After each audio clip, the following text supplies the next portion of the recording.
And here to begin documentation of setup day 5 of my Fiddler Crab tank.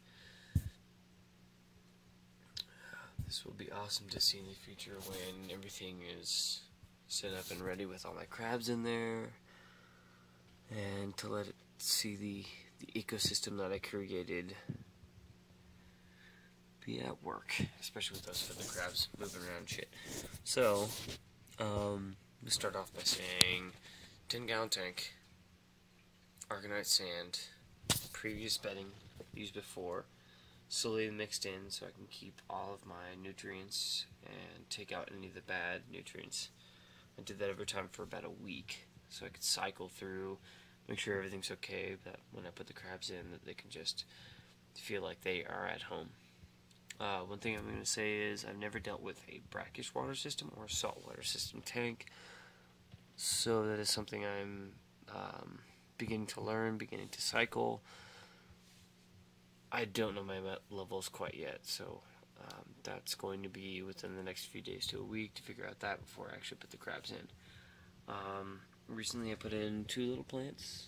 There's one little one, there's one little one over here. They start off in my main tank over here. Let's see that real quick.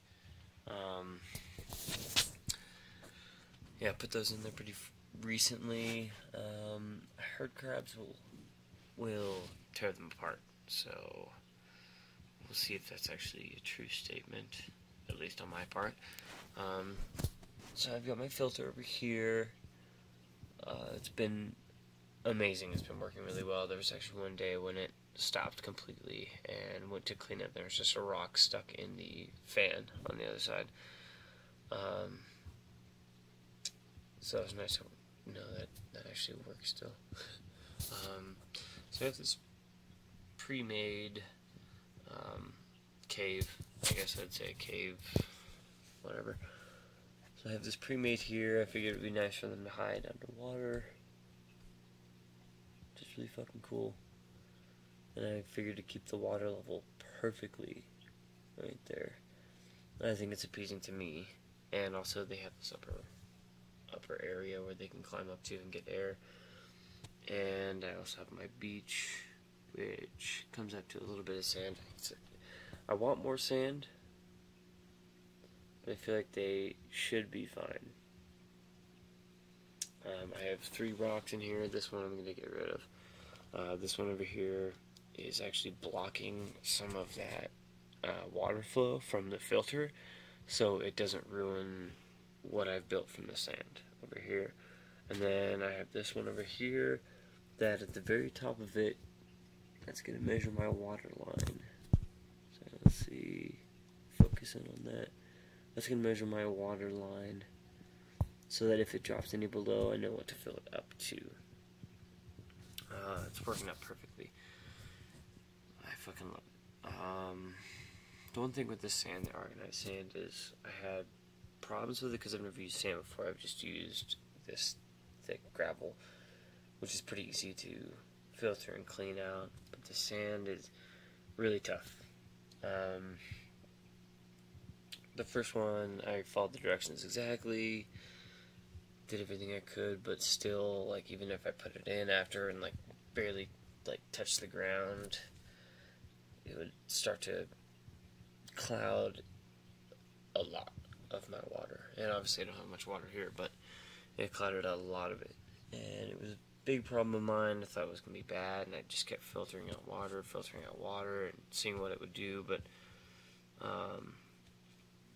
I eventually took one more 5-pound bag, filtered it a little bit more, dug it up a little bit more, and actually filtered that gravel for about an hour to see if I can get all that little sediment out, and I eventually did. I think the big thing is letting it settle down in here, and you should be fine. Like, you can still see that there's little pieces of that sediment there, but over time I believe it should be fine. I mean, it is sand. It's not fine sand, but it is still sand, so you're going to get those tiny particles in there. one thing I've been worried about is, let's see if I can focus in on some of those. The camera's kind of shitty, but you can see these little like hairs poking up, and I guess these are little worms. Yeah, you can see right there, actually. They're little worms that they don't harm humans or your fish. But since I had my tank here with like almost 40 guppies, it was a breeding tank before, but I fed them a lot. They usually ate most of it, but because I overfed them, those worms tend to show up. And because of that, they're infesting the tank. They don't harm anything, but I am pretty much taking this time to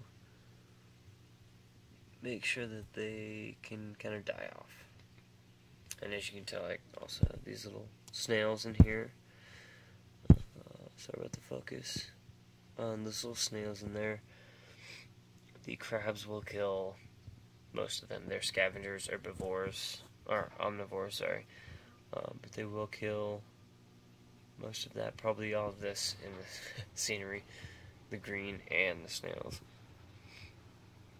I'm very curious to see how they react with this tank. This is my beginning. Let's see how it goes. Thank you so much.